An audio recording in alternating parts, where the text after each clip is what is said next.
Welcome to QNQ exams. SSC MTS 2020కి సంబంధించి results ఎప్పుడు, అదేవిధంగా DV and PET shortlist అయిన క్యాండిడేట్స్ లిస్ట్ ఎప్పుడు రిలీజ్ కాబోతుంది, ఏంటిది, జూన్లోనా లేదా జూలైలోనా, అదేవిధంగా కట్ ఆఫ్ ఏమైనా తగ్గనుందా? ఓకే, సో కట్ ఆఫ్ ఏమైనా తగ్గనుందా, మొత్తం అప్లై చేసిన క్యాండిడేట్స్ ఎంతమంది, ఎగ్జామినేషన్కి అందులో ఎంతమంది అటెండ్ అయినారు, సో కట్ ఆఫ్కి ఏమైనా అది దోహదం చేస్తుందా, కట్ ఆఫ్ని ఏమైనా పెంచుతుందా తగ్గిస్తుందా ఏంటి అని మనం వీడియోలో నేర్చుకుందాం. అదేవిధంగా ప్రాముఖ్యమైనది ఎంటీఎస్ రిజల్ట్స్ ఎగ్జామినేషన్ అయిపోయి చాలా డేస్ అవుతుంది, మరి రెస్పాన్స్ షీట్ కూడా రిలీజ్ చేసి చాలా రోజులు అవుతుంది. మరి ఎందుకు ఆలస్యం అవుతుంది, ఈ ఆలస్యానికి ప్రధాన కారణం ఏంటిది? ఓకే, సో ఎందుకు ఈ ఆలస్యం అవుతుంది, ఈ ఆలస్యానికి ఉన్న ప్రధాన కారణం ఏంటి అని మీకు చూపిస్తాను. అదేవిధంగా ఫైనల్ మనకు పిఈటి లేదా డివి లిస్ట్లో కూడా ఒక రకమైన మీరు లిస్ట్, ఒక సపరేట్ లిస్ట్ కూడా చూడబోతున్నారు. అదేంటి కూడా చూపిస్తాను మీకు వీడియోలో. Okay right. సో ఎవరైతే కొత్తగా మన ఛానల్ని మొదటిసారిగా చూడడం జరుగుతుందో దయచేసి ఎంటీఎస్ మరియు హవాల్దార్ మరిన్ని రియల్ టైమ్ అప్డేట్స్ కోసం మన ఛానల్ని సబ్స్క్రైబ్ చేసుకొని పెట్టుకోండి. Okay right. సో ఫస్ట్ ఈ రిజల్ట్స్కి ఆలస్యం ఎందుకు అవుతుంది, కారణం ఏంటయ్యా అని మనం గమనించినట్టయితే రీసెంట్గా మనకు ఢిల్లీ హెడ్ కానిస్టేబుల్ సంబంధించిన ఢిల్లీ పోలీస్ హెడ్ కానిస్టేబుల్ సంబంధించిన రిజల్ట్స్ మనకు డివికి సంబంధించిన పీడీ సంబంధించిన ఎంతమంది షార్ట్ లిస్ట్ అయినారు, ఎంతమంది షార్ట్ లిస్ట్ అవ్వలేదు, వాళ్ళ యొక్క లిస్ట్ అనేది మనకు రిలీజ్ చేయడం జరిగింది. Okay, so right. ఇప్పుడు చూడండి, ఎంటీఎస్ ఎగ్జామినేషన్ అనేది మనకు వేరియస్ షిఫ్ట్లలో మనకు ఎగ్జామినేషన్ కండక్ట్ చేశారు, మనం చూసినాము. ఇక్కడ చూస్తే మీకు ఇంపార్టెంట్ పాయింట్ అప్డేట్ ఏంటి అని చూపిస్తాను మీకు. ఇక్కడ చూడండి. Okay, so based on the post examination analysis. Okay, so ఇది ఏంటిది, 51 క్యాండిడేట్స్ అనేది ఢిల్లీ పోలీస్ కానిస్టేబుల్ సంబంధించిన ఎంటీఎస్ కాదు. So candidates have been found indulging in malpractices in the computer-based examination. Okay, ఎవరైతే క్యాండిడేట్స్ ఎగ్జామినేషన్ ప్రాసెస్ లో డ్యూరింగ్ ద ఎగ్జామినేషన్ వాళ్ళు mall practices కి ఒకవేళ పాల్పడినట్లయితే, ఎందుకనగా ప్రతి సెంటర్స్ ని all over India various centres లో ఎగ్జామినేషన్ మనకు జరగడం జరిగింది కాబట్టి ప్రతి సెంటర్ ని క్షుణ్ణంగా వీడియో ఫుటేజ్ లో ఈచ్ అండ్ ఎవ్రీ సిస్టమ్ దగ్గర ఎవరైతే క్యాండిడేట్స్ అలొకేట్ అయి ఉన్నారో ప్రతి స్టూడెంట్స్ యొక్క ఆ మెలికలను ఎగ్జామినేషన్ లో ఏ విధంగా తను అటెంప్ట్ ఇచ్చినారనేది జాగ్రత్తగా ఈచ్ అండ్ ఎవ్రీ క్యాండిడేట్స్ ని వాళ్ళు డీప్ గా అనాలిసిస్ చేయడం జరుగుతుంది. ఇక్కడ చూడండి. Okay right. ఇక్కడ మీకు ఒక నోటీస్ కూడా ఉంది, ఎందుకంటే కంప్యూటర్ బేస్డ్ ఎగ్జామినేషన్ లో మాల్ ప్రాక్టీసెస్ కి పాల్పడితే మేము ఏం చేయబోతున్నామని కమిషన్ ఆల్రెడీ ఎగ్జామ్ రీఫార్మ్స్ లో భాగంగా రిలీజ్ చేసింది, అది ఎప్పుడో మనకు తెలుసు. ఓకే, ఇక్కడ చూడండి. Regarding warning and advisory against the malpractices in the computer-based examination, accordingly, the results of the following: ఎవరైతే malpractices కి indulge అవుతారో, that is పాల్పడతారో, the candidates have not been processed due to their having indulged in malpractices. Indulged in malpractices అంటే malpractice లో వాళ్ళు పాల్పడిన candidates అని అర్థం. So ఎవరైతే ఎగ్జామినేషన్ లో మాల్ ప్రాక్టీసెస్ కి పాల్పడతారో సో వారి యొక్క రిజల్ట్స్ ని ప్రాసెస్ చేయలేము.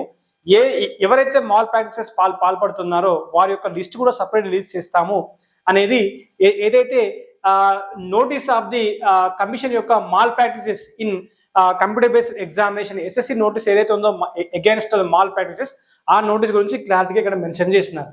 అంటే అర్థం ఏంటిది, ప్రతి ఒక్క సెంటర్లో, ప్రతి ఒక్క ఎగ్జామ్ సెంటర్లో ఈచ్ అండ్ ఎవ్రీ క్యాండిడేట్స్ యొక్క వీడియో ఫుటేజ్ని చెక్ చేయడం జరుగుతుంది అని దాని యొక్క అర్థం.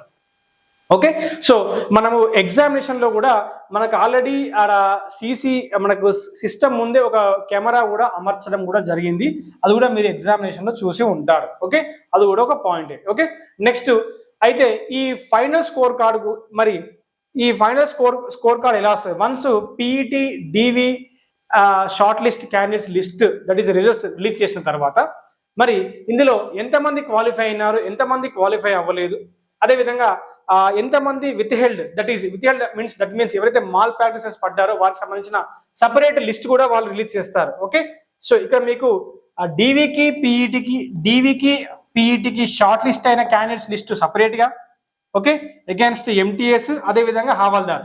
ఎంటీఎస్ కి ఒక లిస్ట్, అదేవిధంగా హవాల్దార్కి సపరేట్ గా లిస్ట్. దాంతో పాటుగా ఎవరైతే మాల్ ప్రాక్టీస్ కి పాల్పడినారో సో వారి యొక్క లిస్ట్ కూడా అక్కడ రిలీజ్ చేయడం జరుగుతుంది. Okay right. ఇప్పుడు ఈ స్కోర్ కార్డు ఫైనల్ ఆన్సర్ కి along with candidate response sheet కూడా మళ్ళీ వాళ్ళు సైట్ లో పెడతారు. అది కూడా ఎప్పుడంటే చూద్దాం. ద ఫైనల్ ఆన్సర్ కి along with question papers come response sheets of computer based examination as well as the marks of the qualified and not qualified candidates will be uploaded on the website of the commission in due course. ఎప్పుడు once డీవీకి short list అయినా PET short list అయినా వాళ్ళ యొక్క list release చేసినప్పుడు, మరి డీవీకి పీఈటీకి short list అయిన వాళ్ళ list ఎప్పుడు రిలీజ్ అవుతుంది అని చూసినట్టయితే, సో మనకు ఎస్ఎస్సి న్యూ నోటిఫికేషన్ అనేది 2026 సంబంధించింది జూన్ 30 లోపు రాబోతుంది. ఓకే, జూన్ 30 లోపు మనకు అది రాబోతుంది. మరి 2025 రిజల్ట్స్ అనేవి ఆ నోటిఫికేషన్ కన్నా ముందే రాబోతున్నాయి. కాబట్టి ఇక్కడ మనం చూసుకోవచ్చు, ఆల్రెడీ ఇప్పటికే మాక్సిమం వాళ్ళ యొక్క అది మన వీడియో ఫుటేజ్ చెక్ చేయడము, ఈచ్ అండ్ ఎవ్రీ సెంటర్స్ లో ఎలా ఎగ్జామినేషన్ జరిగింది, వాళ్ళ యొక్క మార్క్స్ ని వాళ్ళు ఎవాల్యుయేట్ చేయడం, ఇవన్నీ ఆల్మోస్ట్ దగ్గరలోకి వచ్చేసినాయి. కాబట్టి మనకు రిజల్ట్స్ డిక్లరేషన్ ఎప్పుడు ఉంటుందంటే జూన్, ఇప్పుడు మనం సెకండ్ వీక్ లో ఉన్నాం కాబట్టి ఈ సెకండ్ వీక్ ఎండింగ్ వరకు, ఓకే, ఈ సెకండ్ వీక్ ఎండ్ లోపు లేదా థర్డ్ వీక్ బిగినింగ్ లో రాబోతుంది. Okay, third week beginning, okay,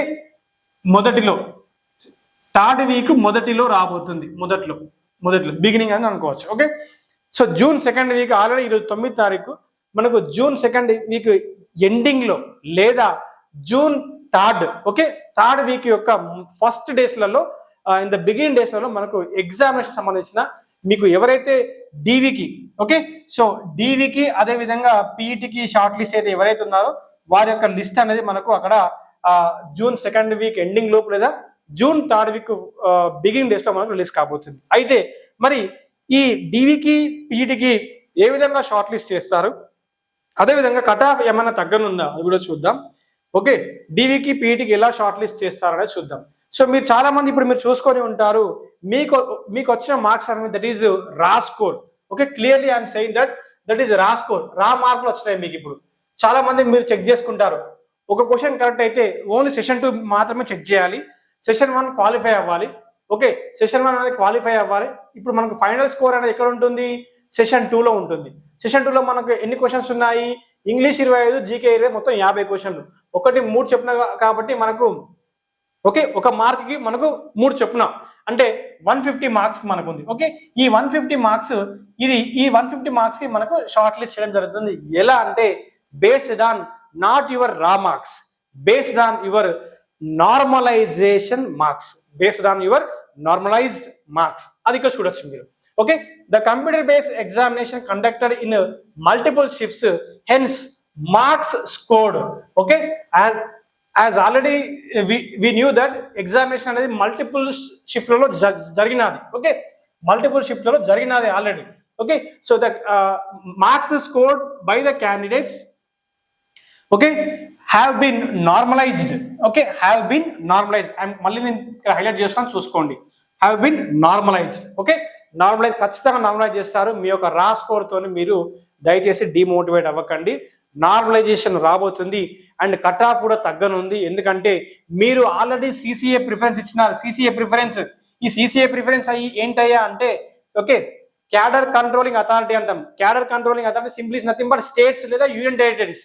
మీరు లిస్ట్ ఆఫ్ స్టేట్స్ 32 30 వరకు లిస్ట్ పెట్టుంటారు కదా స్టార్టింగ్ ఆన్లైన్ ఫామ్ ఫిల్లింగ్ లో, వాటిని సిసిఎస్ అంటారు.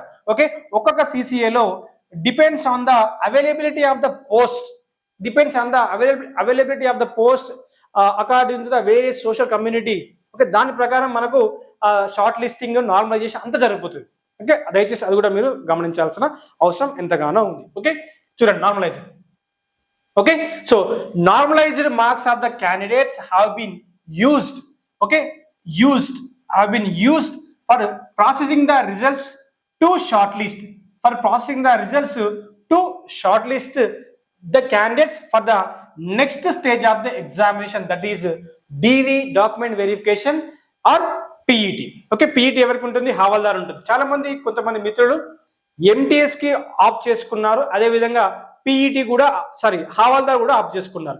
ఎవరైతే ఎంటీఎస్ తో పాటు హవాల్దార్ ఆప్ చేసుకుంటారో వాళ్ళకి ఖచ్చితంగా పీఈటీకి సపరేట్ లిస్ట్ కూడా వాళ్ళకి రిలీజ్ చేస్తారు. మనకు 2 రకాల లిస్టు రాబోతున్నాయి మిత్రమా, అది కూడా గమనించండి. ఒకటి ఎంటీఎస్ షార్ట్ లిస్ట్, అదే విధంగా హవాల్దార్. ఓకే, సో హవాల్దార్ యొక్క షార్ట్ లిస్ట్ మనకు షీట్ అనేది జనరేట్ చేస్తారు వాళ్ళు. మీరు up to June 2nd week ending లోపు లేదా జూన్ 3rd వీక్ మొదట్లోనే మీకు రానుంది. మొత్తంగా అయితే మీకు ఈ జూన్ అయిపోతుంది, అంతే. మీరు ఎక్కువ ఆలోచించిన అవసరం లేదు, ఎందుకంటే మన కొత్త notification June 30 as per the calendar schedule ప్రకారం రిలీజ్ కావాల్సిన అవసరం ఉంది. ఓకే రైట్, రిలీజ్ కావడానికి అవసరం ఉంది. రిలీజింగ్ కి జస్ట్ 1 or 2 days అటు అయినా పర్లేదు, బట్ రిజల్ట్స్ కి అలా కాదు. ఆల్రెడీ ఇప్పటికే అయిపోయింది. మనకు రీసెంట్ గా ఢిల్లీ పోలీస్ కానిస్టేబుల్ వాళ్ళకి DVPET కూడా వాళ్ళకు షార్ట్ లిస్ట్ అనే క్యాండిడేట్స్ లిస్ట్ కూడా మనకు రిలీజ్ చేస్తున్నారు. ఓకే, సో మన నెక్స్ట్ క్యూలో ఉన్నది ఎంటీఎస్ ఎగ్జామినేషన్. మీరు మీ యొక్క వెయిటింగ్ పీరియడ్ అనేది అయిపోతుంది, దయచేసి గమనించవచ్చు. ఓకే, ఇక్కడ మీకు అర్థమైంది కదా. కేవలం నార్మలైజేషన్ ఆఫ్ స్కోర్ అది మాత్రమే యూజ్ చేస్తారు. దేనికండి? To shortlist the candidates for the PET or DV, అది గమనించవచ్చు. Okay right. Okay, next cut off తగ్గనుందా? మరి ఏంటిది అయ్యా కట్ ఆఫ్ తగ్గనుందా? అయితే 2024 SSC MTS కి సంబంధించి మనం మాట్లాడుకుంటే అక్కడ మనకు దగ్గర 57 లక్షల మంది 57 lakhs అప్లై చేశారు. ఎంతమంది అప్లికేషన్స్ వచ్చినాయి మనకు అక్కడ? ఎంతమంది అప్లై చేశారంటే 57 lakhs మెంబర్ అప్లై చేశారు. ఇది ఎప్పుడు? 2024 MTS. ఓకే, 2024 MTS సంబంధించింది. Okay right. ఇప్పుడు మనం 2025 MTS చూసినట్టయితే ఎంతమంది అప్లై చేశారు? 2025 MTS కి మనకు దగ్గర 36.17 lakh members. Okay, so 36.17 lakh members మనకు అప్లై చేయడం జరిగింది. ఓకే, 36.17 lakh మెంబర్స్ అప్లై చేశారు. మరి ఇందులో మనకు ఈసారి న్యూ రిఫార్మ్స్ లో భాగంగా మనకు స్లాట్ సెలెక్షన్ విధానం, ఓకే, సో స్లాట్ సెలెక్షన్ విధానం అది మనకు ఇవ్వడం జరిగింది. సో అందులో కొంతమంది సెలెక్ట్ చేసుకున్నారు, కొంతమంది దాన్ని విడిచిపెట్టినారు. ఓకే, తెలుసో తెలియక వాటిని విడిచిపెట్టడం జరిగింది. అదేవిధంగా ఈ 36.17 lakhs మెంబర్లో చాలా మంది ఎగ్జామినేషన్కి వాళ్ళు ఎగ్జామ్ ఇవ్వలేదు, ఎగ్జామ్కి అటెండ్ అవ్వలేదు. ఓకే, సో ఇప్పటి వరకు ఎంతమంది? ఈ 36.17 lakhs మెంబర్స్లో మనకు దగ్గర 17 నుంచి 18 లక్షల మంది, ఓకే, 17 నుంచి 18 లక్షల మంది మాత్రమే ఎగ్జామ్ రాయడం జరిగింది. Okay, 17 to 18 lakhs members examination రాశారు కాబట్టి, ఓకే, సో చాలా మటుకి మనకు తగ్గింది. కాబట్టి number of applied candidates versus appeared candidates చూసినట్టయితే అప్లైడ్ క్యాండిడేట్స్ ఏమో 36.17 lakhs ఉంటే appeared candidates, this is appeared అంటే ఎగ్జామ్ రాసిన వాళ్ళు. సో అపియర్డ్ క్యాండిడేట్స్ చూసినట్టయితే మనకు 17 to 18 lakhs మటుకే ఉంది. కాబట్టి 100% మనకు కట్ ఆఫ్ అనేది తగ్గనుంది. ఓకే, 100% మన కట్ ఆఫ్ తగ్గుతుంది. ఓకే, 100% మనకు కట్ ఆఫ్ తగ్గుతుంది. దయచేసి లాస్ట్ ఇయర్ కట్ ఆఫ్ తోని మీరు 80% లో కంపేర్ చేయకూడదు.